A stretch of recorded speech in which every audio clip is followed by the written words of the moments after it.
Hai teman, selamat datang di channel Sekate New. Jangan lupa pada teman-teman untuk like, komen, dan subscribe supaya tidak ketinggalan update dari channel ini. Mimin ucapkan terima kasih. Selamat menyaksikan. Seringayan kecil terpancar dari bibir seorang laki-laki yang berdiri di hadapannya. Melihat penampilannya yang berbeda, membuat laki itu memandangi dirinya dari atas sampai ke bawah. Berbeda dengan Cantika, langsung pasang wajah tak bersahabat pada lelaki itu. Melihatnya saja terasa menjijikan, apalagi menanggapi ucapannya. "Cantika, kamu cantik hari ini," puji lelaki itu, mendapat gamparan darinya. "Tutup mulut kamu ya, dan aku muak lihat kamu. Nggak ada berhentinya kamu itu tebar pesona. Kamu udah punya istri, masih aja ya nggak berubah. Oh, atau harus nunggu azab baru kamu mau berhenti?" Sahutnya, tak ada segan sedikit pun. Bahkan saat ini, mereka jadi pusat perhatian karyawan yang lain. Saat melintasi tempat itu, Nathan menjilat darah yang keluar dari sudut bibirnya.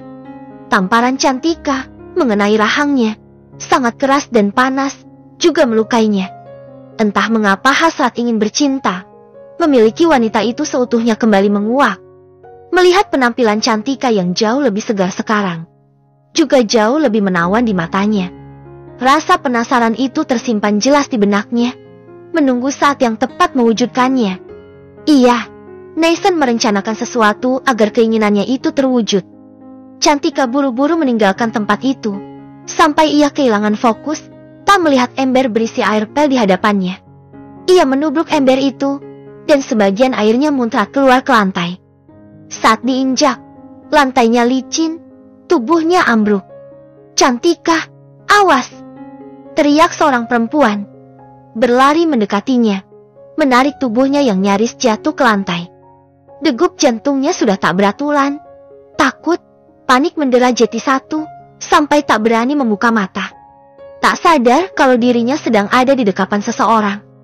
"Kamu gak kenapa-kenapa kan?" "Tik," tanya Andira, melepaskan pelukannya.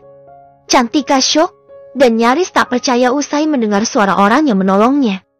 Setelah ia membuka mata, ia melongo heran. "Maaf ya, tadi itu aku gak sengaja taruh embernya di sana," ucap Andira, semakin membuatnya tertegun. Tak ayal ia pun mengedipkan mata, takut salah lihat. "Andira, kamu?" Dipandanginya wanita itu lekat. Terbesit di hati dan benaknya melihat Andira yang sekarang. Badannya kurusan juga penampilannya yang kumal. Jauh dengan kata mewah.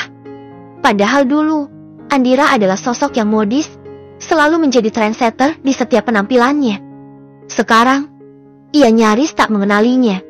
"Kamu gak kenapa-kenapa kan?" "Tik," tanya Andira lagi, untuk memastikan kalau ia baik-baik saja. Dijawabnya anggukan kecil. Setelah itu ia pergi. Di perjalanan menuju ke ruangan suaminya, Cantika terus memikirkan kejadian tadi. Apa mungkin benar yang dikatakan Dedi, kalau Dira udah berubah sekarang? Aku gak boleh gitu aja percaya. Aku harus tetap hati-hati. Ia bergumam dalam hati. "Sayang, kok tumben kesini?" ucap Samir, begitu tahu istrinya datang. Dikecupnya kening, juga bibirnya sekilas. Cantika juga meresponnya dengan suka hati. "Dad, Mami bawain makanan untuk Dedi." Sup ayam kampung kesukaan Dedi sama perkedel kentang ati ayam kesukaan Dedi juga. Sahutnya memperlihatkan hasil karyanya ke suami.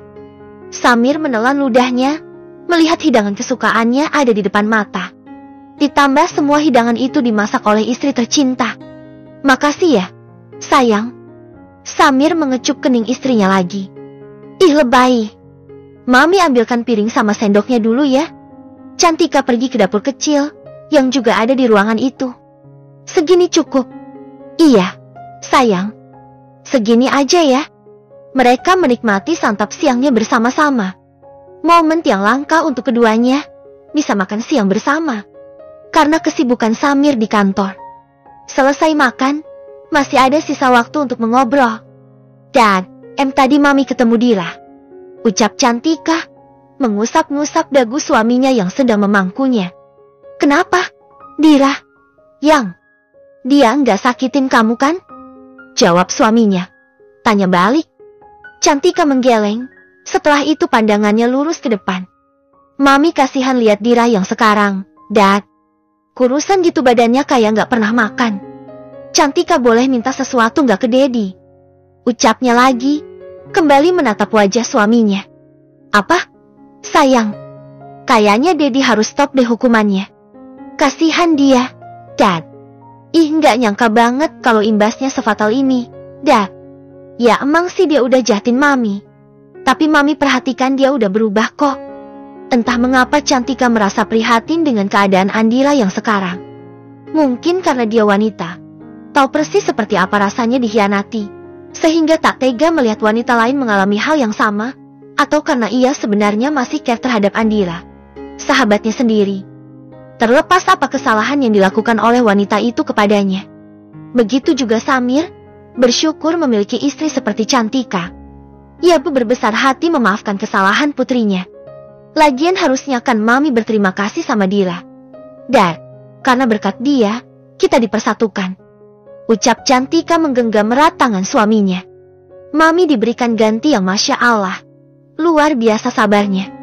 Matanya mengembun saat mendapat tatapan penuh kasih dari sang suami. Makasih ya sayang, kamu udah memaafkan Andira. Ya mungkin memang jalan takdirnya harus seperti ini, Yang. Samir menggenggam erat tangannya. Andira sepertinya sudah sadar atas kesalahannya. Iya Dad, dia bantuin Mami tadi. Pas kepleset, hampir jatuh. Tapi kamu gak kenapa-kenapa kan? Yang, it's okay, Dad. Tika baik-baik aja, untung ada Dira. Kalau enggak, Cantika sendiri tidak bisa bayangkan akan seperti apa jadinya tadi. Lain kali, kamu hati-hati ya, sayang. Setelah menerima informasi dari Andira, Samir berhasil melacak nomor perempuan yang sedang menjalin hubungan gelap dengan Nathan. Meskipun harus bekerja keras untuk mendapatkan informasi itu. Kamu cari tahu di mana alamat dan siapa keluarganya. Perintah Samir mulai bergerak menyelidiki Nathan.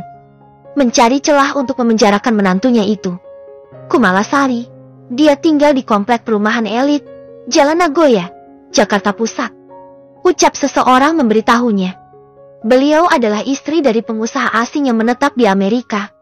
Punya 2 orang anak laki-laki dan perempuan. Samir hanya mengangguk paham dan mencatat semua informasi itu ke sebuah kertas. Kamu carikan kontak agar saya bisa berkomunikasi dengan suaminya Kumala. Bisa. Hacker yang sengaja disewa oleh Samir bergerak cepat. Hanya dalam hitungan detik, nomor yang diminta sudah didapat. Samir segera melakukan komunikasi dengan lelaki yang bernama John Leno, suami dari selingkuhan menantunya. Bisa kita bertemu, dan tolong aturkan jadwalnya. Ucap Samir mendapat respon baik dari lelaki asing itu. Tentu saja, saya sedang ada di Indonesia. Anda bisa menemui saya kapanpun Anda mau. Baiklah, saya tunggu Anda di restoran Demanggi, 30 menit lagi. Ucap Samir, selesai berbincang dengan lelaki itu. Ia bergegas pergi ke lokasi janjian mereka. Tak berapa lama, orang yang ditunggu datang. Setelah berkenalan dan saling mengenalkan diri, Samir menunjukkan beberapa bukti yang dikasih oleh Andira. Foto mesra Nathan bersama Kumala di sebuah hotel mewah di Jakarta. Apa yang harus saya lakukan agar bisa melihat langsung pengkhianatan mereka? Saya punya rencana. Samir membisikkan sesuatu di telinga John Leno. Nampaknya lelaki itu bersemangat untuk menjalankan rencana mereka.